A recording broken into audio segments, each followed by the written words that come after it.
সুপ্রিয় দর্শক, স্বাগত জানাচ্ছি ঢাকা টাইমস ডিজিটালে। সঙ্গে আছে আমি আব্দুর রহমান। সাবেক প্রধানমন্ত্রী বিএনপি চেয়ারপারসন বেগম খালেদা জিয়ার সঙ্গে দেখা করেছেন সেনাপ্রধান জেনারেল ওয়াকারুজ্জামান ও তার স্ত্রী। বেগম খালেদা জিয়ার বাসায় দেখা করতে গিয়ে তারা কথা বলেছেন প্রায় 40 মিনিট। আনুষ্ঠানিকভাবে জানানো হয়েছে এটি ছিল নিছকই সৌজন্য সাক্ষাৎ। সেনাপ্রধান ওয়াকারুজ্জামান মূলত বেগম খালেদা জিয়ার স্বাস্থ্যের খোঁজখবর নিয়েছেন। চলতি মাসেই বেগম খালেদা জিয়া চিকিৎসার জন্য বিদেশ যেতে পারেন, তবে এখনও দলের বা তার পরিবারের পক্ষ থেকে এর দিনক্ষণ জানানো হয়নি। চিকিৎসার জন্য বিদেশ যাওয়ার আগেই তার সঙ্গে সেনাপ্রধান দেখা করতে যাওয়া স্বাভাবিক ঘটনাই হতে পারে। তবে দেশের বিরাজমান পরিস্থিতিতে বিএনপি চেয়ারপারসনের সঙ্গে সেনাপ্রধানের এই সাক্ষাৎ নিয়ে রাজনৈতিক মহলে চলছে নানা আলোচনা আর ব্যাখ্যা বিশ্লেষণ।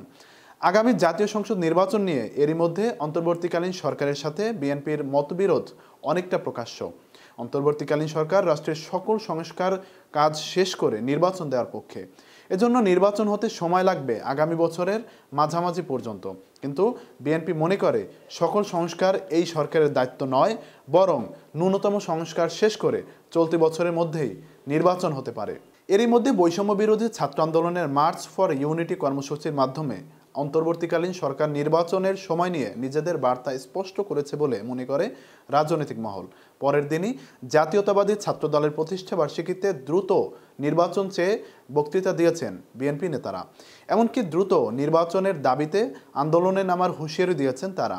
যদিও দলের ভারপ্রাপ্ত চেয়ারম্যান তারেক রহমান এ নিয়ে কঠোর কোনো কথা বলেননি, তবে তারই ভার্চুয়াল উপস্থিতিতে অন্যান্য নেতার কঠোর হুঁশিয়ারিকে বিএনপির দলীয় অবস্থান হিসেবেই বিবেচনা করছেন রাজনৈতিক বিশ্লেষকরা।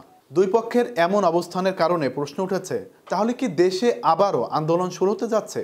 রাজনৈতিক বিশ্লেষকদের মতে তেমন সম্ভাবনা আছে বলেই বিষয়টি এখনই নিরসনের নেপথ্যে উদ্যোগ শুরু হচ্ছে। এরই একটি অংশ হতে পারে বেগম খালেদা জিয়ার সঙ্গে সেনাপ্রধান জেনারেল ওয়াকারুজ্জামানের সাক্ষাৎ। কারণ এরই মধ্যে একটি দৈনিক পত্রিকায় সাক্ষাৎকার দিয়ে নির্বাচনের সময় সম্পর্কে অন্তর্বর্তীকালীন সরকারের প্রধান উপদেষ্টার সাথে একমত বলে জানিয়েছেন সেনাপ্রধান। তাই নির্বাচনের সময় নিয়ে বিএনপি যাতে কোনো মাঠের আন্দোলনে না যায় সে বিষয়ে তিনি বিএনপি চেয়ারপারসনের কাছে অনুরোধ জানিয়ে থাকতে পারেন। তবে এসবই অনুমানের কথা, কারণ বেগম খালেদা জিয়া ও সেনাপ্রধানের মধ্যে আলোচনার বিষয়বস্তু শুধু তারাই জানেন। রাজনৈতিক বিশ্লেষকদের অনুমান কতটা সঠিক সেটা বোঝা যাবে বিএনপির আগামী কিছুদিনের কর্মকাণ্ড ও কর্মসূচির উপর।